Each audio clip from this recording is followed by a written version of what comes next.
This video is brought to you by Cool Green Clothing. We done gone worldwide and we coming straight out of Baltimore. And if you're in town, pull up on us at 215 West Saratoga Street. And if you're not in town, go online right now at coolgreenclothing.com and make your purchase. Oh yeah, and by the way, if you ain't cool and getting the green, you're in the way. And that's just basic. What's going on, YouTube fam? This your boy Tony 2 times, and we back with another episode of the Baltimore Way, man. Before I start, be sure to tap that like button. It's free. It helps get the video out there. Definitely watch this video to the end to hear the full story and all the details in the case. For my day one fam, y'all already know it's all love. Thanks for tuning back into another episode. If you're new to the channel and you feeling the content, feel free to subscribe. Definitely hit that notification bell so you can be notified every time we drop a new video. Oh yeah, feel free to share the channel with your peoples. Everybody is welcome. With that being said, let's get right into the story. For most people in the world, we all come from different places and environments, and everybody's reality is not the same. For example, if you grew up middle class, two-parent household, you saw your mother and father wake up, go to work every day. At the end of the night, everyone sat on the couch, talked about their day, then more than likely, you will take the same path because what you saw growing up worked for your family. But it's a lot of different realities out here. Some people grow up a little different. Their environment might be rougher. They might not have that same family support, and they realize early on, I got to get out here, make something shake, and take care of myself. Of course, most will say you can just go get a job.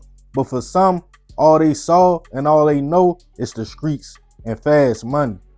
In life, mostly everything we do has competition. If you work a regular 9 to 5, you might be in competition with a co-worker for that new position that just opened up. It's no different in the streets. We're hustling, trapping, whatever they call it, in your part of the world. Everybody is out to make a dollar, and it's all about survival. Sometimes it gets cutthroat. If I'm up earlier than you and the sale comes through asking where you at, but I got the same product, of course, I'm going to make that money.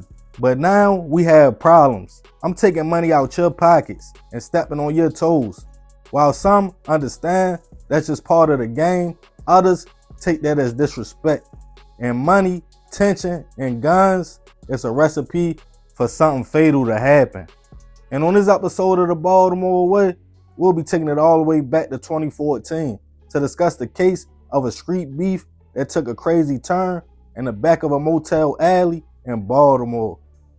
Back in 2014, 30-year-old Ramel Baker was just trying to survive and live life in Baltimore. He stayed at the Welcome Inn Motel on Lock Bend Drive in Parkville, Baltimore County. It was a quick solution, just until he could get back up on his feet. The area, being an extended stay with a lot of drifters, was known for drug activity. And to make ends meet, Ramel would hustle, sell product to make a few dollars. Also in the area was two brothers. At the time, 20-year-old Nathaniel Lawrence and his 21-year-old brother, Pompey Lawrence. The two brothers also hustled in the motel and was known for stealing sales. When they started selling to Ramel's customers about a year earlier, tensions grew between the men. But it was mostly tick for tack. You hit my cell, I hit your cell, but that's as far as it went. But one day, one of the brothers will find himself in need of some work or product. And even though not on the best terms, Pompey went to re-up and cop from Ramel. It instantly was a problem after he felt he was finessed and he was sold a bad batch. The tension between the men was at an all-time high. On a hot summer evening, August 17th, 2014, it was business as usual at the motel. Ramel was drinking with one of his homeboys, who we will call T for the sake of the story.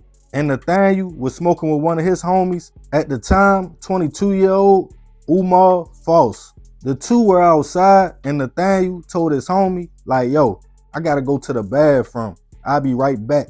But about a minute later, a young woman came running around the corner telling Umar, like, yo, your man's getting banked or jumped on. He ran around the corner and saw Ramel and T putting hands on Nathaniel. He broke it up, being cool with both sides, and noticed Nathaniel jumped up and hopped right on the phone. Then he told him, like, yo, let's go. They hopped in Nathaniel's car and drove to an apartment close by. He came out with a black bag and drove back to the motel. They parked across the street, and his brother Pompey and his homie, 19-year-old Jermel Foster, was already waiting, as that's who Nathaniel called after the fight. Now 4 deep, they wanted get back, and they started walking through the motel parking lot with Umar holding a black bag.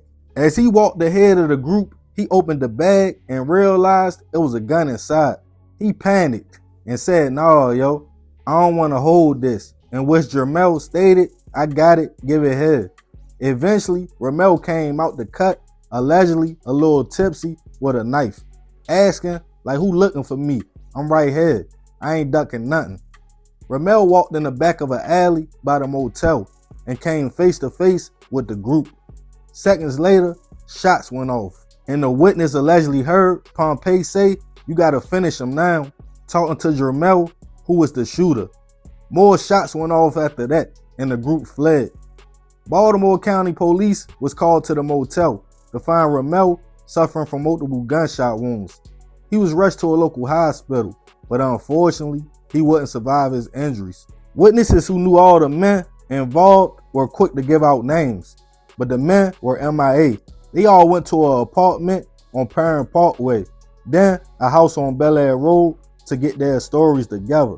But with their names being in the mix, a few weeks later, all 4 of the men were taken into custody, charged with first-degree hit and conspiracy to commit a hit. As they all heard the charges against them, 3 of the young men remained silent. But Umar, feeling like it wasn't his problem and he was cool with Ramel and was only outside smoking, told exactly what happened and was now a key witness. T, Ramel's homeboy, also told detectives about the beef over the cells, the fight. As he stated, they were drinking and Ramel felt like he was tired of the brothers playing with him and wanted to do something about it. As the case made its way to trial, prosecutors pointed to it as a beef over drug territory that went too far. Umar took the stand and broke the whole situation down and what happened that night. In exchange for his testimony, he entered a plea with the state. He would plead guilty for a lesser sentence of life or suspended for 20 years in prison. With other witnesses who also testified, they pointed to Jermel as the shooter and claimed the brothers knew exactly what was about to happen. With that, they were all found guilty on first-degree hit and conspiracy to commit a hit, and all 3 men were sentenced to life with all but 50 years suspended. Rest in peace to Ramel. I send my prayers and condolences to his family. Despite the lifestyle he was living, it's still crazy to go out like that at just 30 years old, over a few dollars in sales. I'm very familiar with that area, and the money around there probably was decent, but neither him or the brothers definitely wasn't about to get rich. But when you are in survival mode, everything counts, and unfortunately, trying to survive cost 1 man his life and 4 others their freedom. But I'm gonna leave this one open for discussion.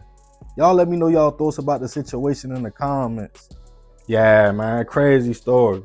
Rest in peace, that man. I definitely send my prayers to his family. But I ain't gonna talk too much more about this one. I appreciate you if you made it to the end. This is another episode of the Baltimore Way. Definitely tap that like button if you feeling the content. This your boy Tony 2 times. Love, fam. I'm out.